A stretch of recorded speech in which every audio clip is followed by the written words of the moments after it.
Hello everyone, good morning. आज है date 11 January and आज मैं फिर से मुझे टाइम मिला तो मुझे जैसा मैंने एज यूजुअल मैं सोचता हूँ कि मुझे चीज़ों को करना है, तो मैंने सोचा हम इस चीज़ पे बात करते हैं।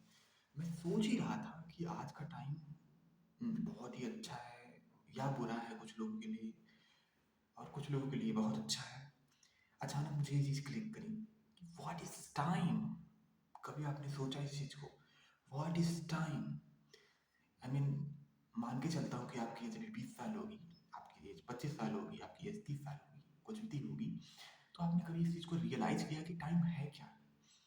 बेसिकली जब मैंने इस चीज़ को डिटेल में समझा तो मुझे कहीं ना कहीं इस चीज़ का एक रियलाइजेशन हुआ कि टाइम दो तरीके का होता है। बेसिकली एक जो हमारे माइंड में होता है, जैसा कि हम चीज़ों को परसीव करते हैं, यानी कि साइकोलॉजिकल टाइम। और दूसरा टाइमिंग होता है क्लॉक टाइम। क्लॉक टाइम वो अब्सोल्यूट है, यानी वो किसी चीज़ पे डिपेंड है ही नहीं, वो चलता ही रहेगा, उसमें वो कुछ भी नहीं कर सकता। बेसिकली वो एक तरीका है जो साइकोलॉजिकल टाइम है उसे मेजर करने का। आई मीन 24 आवर्स होने वाले हैं, एक वीक होने ही वाला है, एक मंथ आने ही वाला है, और एक ईयर बीत ही जाएगा। इसमें हमारा कोई कंट्रोल नहीं है। बट जो साइकोलॉजिकल लेवल पे जो टाइम का डेफिनेशन हमारी ओन परसिपिशंस में है, ये हम कैसे टाइम को समझते हैं।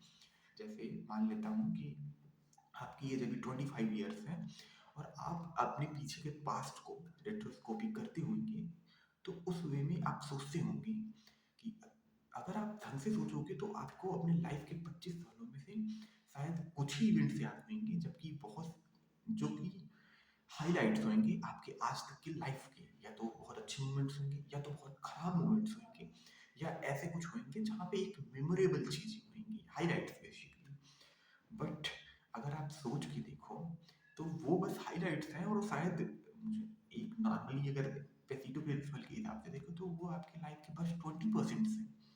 बाकी 80% टाइम आपका वो साइकोलॉजिकली डेवलप हो गया माइंड में। It is just inherited in your mind. इस चीज़ को जब थोड़ा सा और डिटेल में मैंने रियलाइज किया तो मैंने रियलाइज किया कि कभी कभी जब हमें कोई ऐसा टास्क जो हमें पसंद नहीं होता है उसे करना होता है, तो एक एक मिनट हमें एक एक घंटे जैसे फील होते हैं। लेकिन वहीं जब ऐसा टास्क जो हमें पसंद होता है, फॉर एग्जाम्पल कि मान लेते हैं क्रिकेट खेलना, तो हम 1 घंटा हमारा कैसे बीतता है हमको ही नहीं रियलाइज होता। हमको ऐसा लगता है अरे बीत गए, ये तो बस 5 मिनट थे।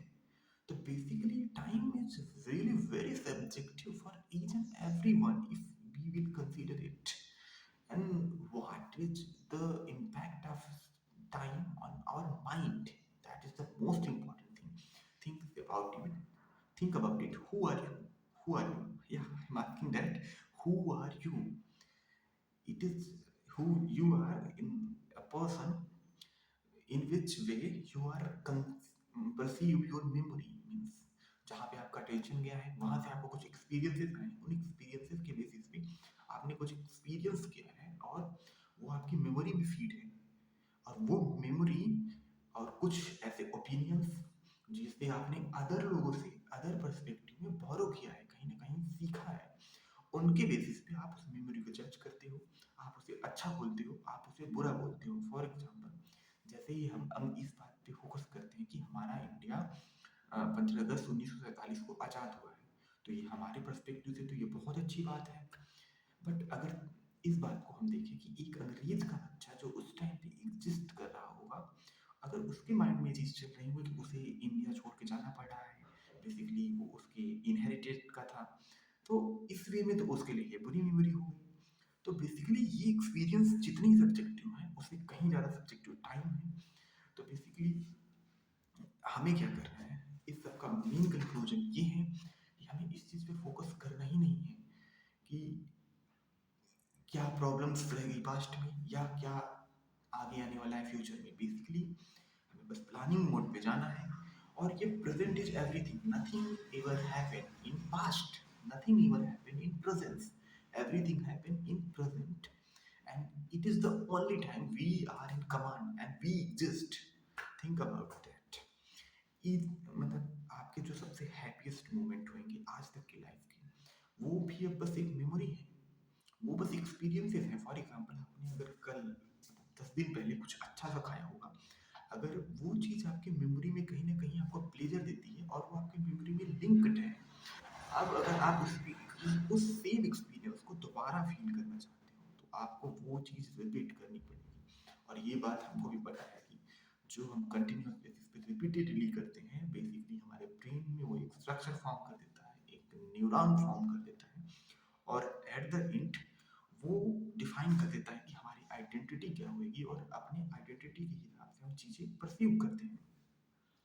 देखिए इन्वायरमेंट में बहुत सी चीज़ें हो रही होती हैं, इवन हमारी बॉडी में बहुत सी चीज़ें हो रही होती हैं, ब्लड फ्लो हो रहा होगा, हम सांस ले रहे होते हैं और बहुत सी अदर चीज़ें। लेकिन बहुत सी चीज़ें जो हमारा ब्रेन सबकॉन्शियसली इन चीज़ों को डिलीट कर देता है बेसिकली किसी लेवल पे, और हम उन्हीं चीज़ों पे फोकस कर पाते हैं जिस चीज़ के बारे में हम सोचते हैं, जहाँ पे हमारा अटेंशन जाता है, जिस चीज़ जैसा सोचने के लिए हमने अपने ब्रेन को ट्रेन किया है। तो अगर कभी आपके लाइफ में कोई नेगेटिव इम्पैक्ट आ रहा हो, तो परेशान होने की ज़रूरत नहीं है, बस अपने आप से कुछ अच्छे क्वेश्चन पूछिए। जैसे कुछ क्वेश्चंस का फॉर्मेट मैं बता देता हूँ। प्रीवियस वीडियो में भी इस बात को बताया था कि who are you, you must discover who are you, who am I, what I need, कि मुझे चाहिए क्या, मैं क्या चाहता हूँ, and what I have to do in order to achieve that thing. That is the most important thing where people fall. उन्हें ये बात कहीं न किसी लेवल पे रियलाइज होता है कि उनकी आइडेंटिटी क्या है। वो इस चीज़ को भी फिगर कर ले आउट कर लेते हैं कि उन्हें क्या चाहिए।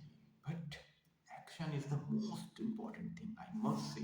It is 80% of your success and other two aspects are only 20%। Okay, hope so कि ये चीज़ आपको थोड़ी सी सरप्राइजिंग, शॉकिंग और इन्फॉर्मेटिव लगी होगी। इस चीज़ का एक सीधा सीधा इम्पैक्ट ये है कि हम ह्यूमंस हैं और अकॉर्डिंग टू साइकोलॉजी एक इम्पैक्ट वाइज होता है। इसके अकॉर्डिंग हम चीज़ों को फ्यूचर में कुछ ज़्यादा ही हेडोनिकली प्रिडिक्ट करते हैं, उन पे अपने ओपिनियंस बनाते हैं और ऐसा एक बायस क्रिएट करते हैं हेडोनिक चीज़ों को लेके कि फ्यूचर में बहुत अच्छा हो जाएगा, पास ऐसा होएगा। No, I think happiness is just a habit rather than its pursuit. हमको इस चीज़ पे फोकस करना है कि एक्साइटिंग हो कि आप किस चीज़ को कर पा रहे हो। See hard work is very subjective. कोई एक हार्ड थिंग, फॉर एग्जांपल किसी विराट कोहली फेमस एथलीट हमारे कंट्री के, उन उनके लिए शायद ट्रेनिंग एक उतनी हार्ड चीज़ नहीं है एज कम्पेयर टू एक ऐसे पर्सन को कंसीडर करें जिसका वेट 200 kg है, जो अपना वेट घटाना तो चाहता है बट जो घटाने का पेन है उसे जॉब नहीं करना चाहता। तो ये चीज़ कहीं ना कहीं साइकोलॉजिकली एक बायस क्रिएट करेगी और आप समझ पा रहे होंगे इस चीज़ को कि ये चीज़ कितनी सब्जेक्टिव है। अगर वो सेम पर्सन शायद इस इनपुट्स को वो 5 साल करता रह जाए तो उसके लिए भी चीज़ें आसान हो जाएंगी, बट वो जो उसका पेन और प्लेजर का एसोसिएशन है उसको ये चेंजेस करने ही नहीं देगा। It is just a capacity of brain to bear the pain of changing. Change सभी को चाहिए बट चेंजिंग होने को बियर किसी के पास नहीं। तो ओके एवरीवन, मुझे ये चीज़ इंटरेस्टिंग लगा तो मैंने सोचा कि इस चीज़ को शेयर करूँ। इस बात में कितनी सच्चाई है कि कुछ भी ना तो पास्ट में है, जो पास्ट है वो कभी प्रेजेंट था, जो फ्यूचर होएगा वो प्रेजेंट है। तो आपको इस हिसाब से प्लान करना है। प्लानिंग के लिए नो डाउट हमें सोचना पड़ता है, बट सोचने के बाद उस चीज़ को बस पड़े ही मत रहने दीजिए, उसको उस क्या करना है इसका पूरा लिस्ट बनाइए। इसके बाद उस चीज़ को छोटे छोटे चंकेबल पार्ट्स में, एक छोटे छोटे पार्ट्स में डिवाइड करो और डेली बेसिस पे, इमीडिएट बेसिस पे अपने शेड्यूल में इस चीज़ को फिट करो।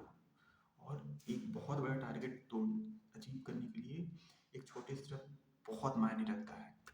फॉर एग्जाम्पल जब कोई एक पत्थर का तोड़ने वाला पत्थर तोड़ता है तो हम मोस्टली इस चीज़ को देखते हैं कि पत्थर एक बार में नहीं टूटा, 2 बार में नहीं टूटा, 3 बार में भी नहीं टूटा, 4 बार में, ऐसे ऐसे करते वो 50, 60, 70 जितने भी अटेम्प्ट मारता है, लेकिन इसके बाद 71 टाइम में वो एकदम से पत्थर टूट जाता है।